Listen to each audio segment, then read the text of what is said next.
I was at the slide with my daughter when a little boy ran up to me. "Mister," he asked, "can I have your daughter?" Chalking it up to dumb kid talk, I just laughed. "She's my whole world, buddy. Can't just give her away." He looked me dead in the eye. "So what if she died? Would you be sad then?" I scooped up my daughter, feeling a cold dread crawl up my spine. I'd never seen this kid before. This playground was a community project. I knew pretty much every little brat who came to play here. My gut screamed that this kid was a scout for some scumbag kidnapper. I got my daughter the hell out of there. Back home, I laid down the law. Stay away from that playground for a while. Don't go near that boy. And for fuck's sake, don't take any candy from him or go anywhere with him. My daughter just nodded, her eyes wide. A few days later, my daughter drops a bombshell. She saw the boy leading the daughter of the woman who runs the bakery across the street away somewhere. She'd thought about following, but she remembered what I said and chickened out. The bakery is run by a single mom named Hannah and her 4-year-old Katie. She's divorced and everyone in the neighborhood knows she has it tough, so we all try to look out for her. I immediately called Hannah, but the call went straight to voicemail. She must have been out on a cake delivery. About an hour and a half later, Hannah burst into my diner like a goddamn hurricane, wild-eyed and frantic. She grabbed my daughter by the shoulders. "Where's Katie? Tell me!" My daughter was so scared she could barely speak. I told Hannah to call 911 right away, then went with her to search. But the trail went cold the second they crossed the main road. The cops were on it, fast. Using my description and footage from nearby security cameras,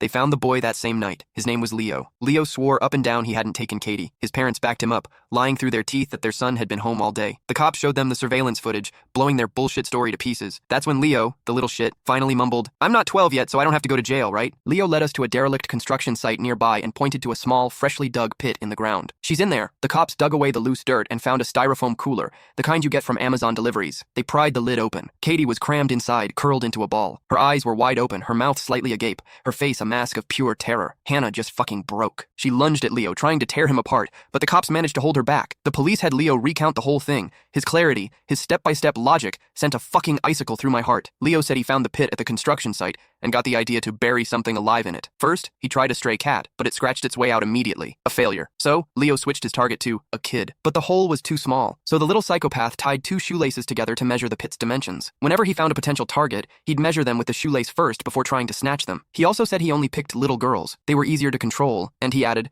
"Their bodies are softer, easier to fold." "Did you kill her first, then put her in?" one of the cops asked, his voice tight. Leo shook his head. "I had her lie down in it herself." He'd set up a sick game. First, he had Katie lie down in a couple of big cardboard boxes and gave her chocolates, making her think it was all for fun. Then, he told her to get into the styrofoam cooler he'd placed in the pit. Katie, trusting him completely, did it without a second thought. Once she was in, I put the wooden board over the top, stacked a few bricks on it, and started burying it. Leo said Katie started struggling, so he jumped on top of the board and stomped on it a few times until she stopped moving. Hannah didn't even make it through the whole story before she collapsed. The cops rushed her to the hospital. I overheard one of the veteran cops muttering, "Jesus fucking Christ. All my years on the force, I've never seen an animal like this. If his parents weren't here, I'd beat the shit out of this little fucker myself." Once word got out about what happened to Katie, the whole neighborhood was up in arms. People kept coming to me asking for